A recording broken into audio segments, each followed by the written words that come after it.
Baik, sekarang tema tausiah singkat kita dalam program Dialisis Merama FM pagi ini, edisi Jumat 10 Maret 2017, orang yang cerdik dan orang yang kerdil. Apa itu orang cerdik itu? Dan apa itu orang kerdil? Dan siapakah mereka? Dalam Kamus Besar Bahasa Indonesia, kerdil itu artinya orang yang selalu kecil saja, tidak dapat menjadi besar. Ya. Itu, orang yang kerdil atau tidak berkembang, tidak maju, picik pikirannya, pandangan dan sebagainya. Orang yang cerdik itu apa? Dalam Kamus Besar Bahasa Indonesia, saya dapatkan di KBBI, orang cerdik itu cepat mengerti. Ya. Orang yang cepat mengerti tentang situasi dan sebagainya, dan pandai mencari pemecahannya di segala macam kesulitannya. Banyak akalnya, ya. Nah, itulah orang yang cerdik. Nah, yang saya maksud dalam sebuah hadis At-Tirmidzi yang bersumber Abi Ya'la Shaddad bin Aus radhiyallahu an, Nabi kita yang mulia Muhammad Rasulullah sallallahu alaihi wasallam menyatakan bahwa al-kaisu, nah ini dia, orang yang cerdik. Jadi saya jelaskan kepada Anda, merujuk pada Kamus Besar Bahasa Indonesia, orang yang cerdik, orang yang mengerti tentang situasi, orang yang banyak akalnya, yang bisa memanfaatkan situasi kondisi, adalah mandana nafsahu wa amila lima ba'dal maut. Mandana nafsahu, yakni mereka yang menjaga dirinya, wa amila lima ba'dal maut, dan beramal untuk bekal sesudah mati. Nah, intinya. Apa maksudnya, saudara? Orang yang cerdas itu ternyata bukan orang yang bisa ngalah duit, ya. Orang bisa mengumpulkan harta yang berlipat. Ya, bisa aja kita katakan dia cerdik di bidang dunia. Tetapi setelah dia mendapatkan kekayaan, mendapatkan jabatan, pokoknya mendapatkan apapun dari hasil kerja, hasil usahanya, ya, kemudian itu semua digunakan untuk menjaga dirinya. Mandana nafsahu, artinya menjaga dirinya untuk tidak berbuat maksiat, menjaga diri untuk tidak berbuat dosa. Kenapa? Karena dia takut dan azab Allah SWT. Setiap apapun yang kita lakukan di alam panah ini, ya sudah pasti kita akan dimintai pertanggungjawabannya.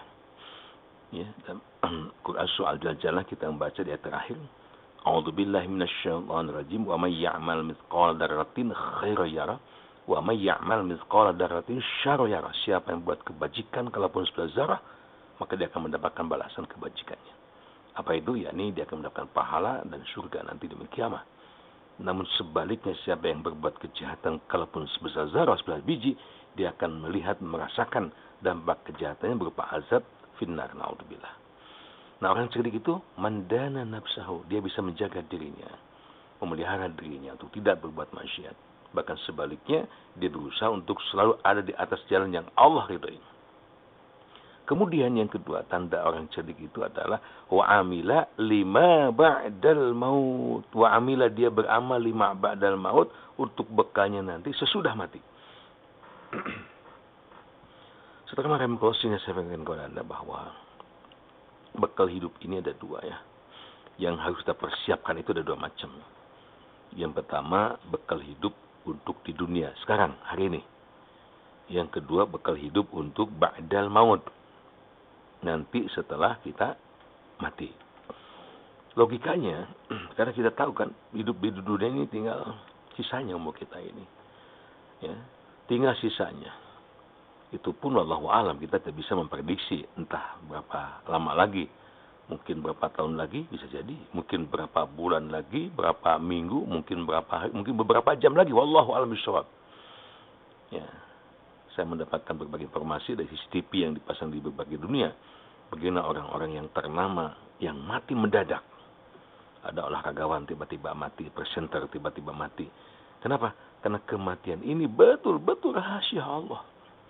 Dan ketika datang kematian kepada seorang, apa kata Allah? Iza jaa ajalum la yasta'khiruna sa'atan wa la yastaqdimun.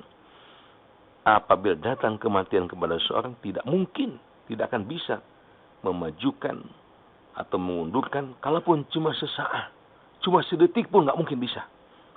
Allahu Akbar. Nah, sementara kehidupan akhirat nanti, kehidupan yang tidak ada lagi batasnya. Tidak ada lagi limit batasnya. Ya, tentu saja logika kita akan mengatakan, bekal manakah yang mesti kita persiapkan lebih banyak? Tentu bekal hidup nanti sesudah mati. Toh hidup di dunia ini, ketika kita meninggal, apapun yang kita dapatkan selama ini akan kita tinggalkan. Akan kita tinggalkan. Rumah, sawah, ladang, perusahaan, perhiasan, uang, dan sebagainya akan kita tinggalkan. Makanya hadis yang lain Rasul menyatakan, hiduplah di dunia seperti orang yang sedang merantau, yang sedang bepergian jauh. Kemanapun dia pergi, pasti hati kecilnya ingin balik, ingin pulang ke kampung halamannya. Nah, kampung halaman kita yang sebenarnya bukan sekarang di dunia, di akhirat nanti itu kampung halaman kita, kampung tempat pulang nanti. Makanya orang yang cerdas itu adalah dia akan memanfaatkan apapun yang dia dapati di dunia ini untuk bekalnya ke kampung halaman. Dengan cara apa? Dengan cara dititipkan pada Allah Rabbul Alamin. Dia melakukan zakatnya, melalui infaknya, melalui sodakonya, melalui wakafnya, hartanya sebelum meninggal dihabiskan untuk dakwah, untuk ibadah, untuk mendekat al-haq, hingga kelak di hari kiamat dia menjadi orang yang kaya raya. Itulah orang yang cerdik. Ya, setelah Allah, mudah-mudahan kita termasuk itu ya. Siti Khadijah radhiyallahu anha, ini saya akan bosan membahas, mengungkap kembali syirah beliau sedikit saja. Suatu ketika beliau sedang memangku putrinya Siti Fatimah yang masih bayi itu. Tiba-tiba Rasul datang, lantas bayinya diambil oleh beliau, disimpan di tempat tidur, dan pangkuan Khadijah ya, digantikan posisinya oleh beliau. Tertidurlah beliau di situ. Siti Khadijah sambil mengusap-ngusap kepala Rasulullah SAW yang mulia, suaminya nggak terasa meneteslah air matanya dan kena pipi Rasul. Dan beliau Rasul bersabda, wahai Khadijah, apakah engkau merasa kecewa ketika dengan aku? Ya, dulu kau orang yang kaya, hartawan, miliuner, 2/3 Mekah itu kayaknya milik beliau. Sekarang kau tidak punya apa-apa. Ada kata, ini yang paling menarik ibu-ibu terutama nih, ya, Khadijah pendengar dari Sama FM nih. Apa kata beliau? Wahai Rasulullah, wahai kekasihku, tidak ada kecewa sedikit di hatiku. Bahkan aku sebagai merasa bangga banget memiliki suami sepertimu, wahai Rasulullah, hamba kekasih Allah. Dulu memang aku orang yang kaya raya, aku miskin, tidak punya apa-apa. Dulu aku orang yang terhormat, seorang bangsawan dihargai, tapi sekarang aku menjadi orang biasa. Tapi aku merasa bangga kepada Rasulullah. Hartaku selama ini yang kugunakan untuk dakwah, mendakwahi engkau menegakkan agama Allah, rasanya masih belum cukup. Jikalau aku masih panjang usia, kita tahu dia itu lebih sepuh daripada Rasulullah ya, bedanya sekira 15 tahun. Di saat menikah beliau 40 tahun, Rasul 25 tahun. Sekiranya aku berusia panjang nanti, kau berdakwah, aku akan terus mendampingimu. Dan jikalau aku wafat duluan, dan engkau nanti ketika berjuang menegakkan agama Allah, kau dikejar-kejar oleh umatmu, kemudian ada sebuah sungai untuk melintas, dan kau nggak ada jembatan, maka kumpulkanlah tulang belangku, jadikan jembatan olehmu, untuk bisa melintas sehingga kau selamat bisa melanjutkan dakwah agama Allah. Subhanallah. Setelah itulah orang yang cerdas itu. Jadi ketika wafat, apa yang ditinggalkan oleh Rasulullah SAW, apa yang ditinggalkan oleh Bakar Siddiq, apa yang ditinggalkan oleh Khattab, semuanya tiada mereka tinggalkan kecuali berapa butir kurma, hanya berapa genggam gandum. Semuanya dititipkan, digunakan untuk kepentingan agama. Nah, sebagaimana dengan kita ini, kembali pada kita masing-masing. Kalau kita ingin orang yang cerdas, yang al-qayisu itu, maka jadilah kita hamba Allah yang bisa menjaga diri kita tidak berdosa, dan kemudian kita memperbanyak amal kita untuk bekal kita kelak di yaumil kiamah. Yang pertama. Yang kedua sebaliknya, wal azizu. Adapun orang yang kerdil. Apakah kerdil? Yang kerdil itu orang yang bodoh. Yang dalam kamus besar Indonesia saya lihat tidak berkembang, tidak maju, picik pandangannya sempit. Kata Nabi, siapakah mereka? Man atba'a nafsahu hawaha. Dia adalah orang yang mengikuti nafsunya, yang mengikuti hawa keinginannya, hawa nafsunya. Di selama ini yang dikerjakan dari kecuali hanya mengikuti keinginan nafsu. Yang penting senang, yang penting saya bahagia, yang penting saya happy. Dia banyak hartanya, berlimpah ruah, cuma sayang kekayaannya itu bukan digunakan untuk beribadah masa depannya setelah dia mati, sebaliknya digunakan hanya sekedar untuk memenuhi nafsu dan syahwatnya. Wa tamanna 'ala Allah, dan dia mengharapkan berbagai harapan kepada Allah. Harapannya bagus, cita-citanya bagus, tapi sayang amaliyahnya jauh dari keinginannya. Inilah orang-orang yang bodoh. Mungkin ya selama dunia dia mendapatkan cap jempol, pujian di umat manusia, di saudara-saudaranya, tetangga, karena dia orang yang kaya raya dan sebagainya.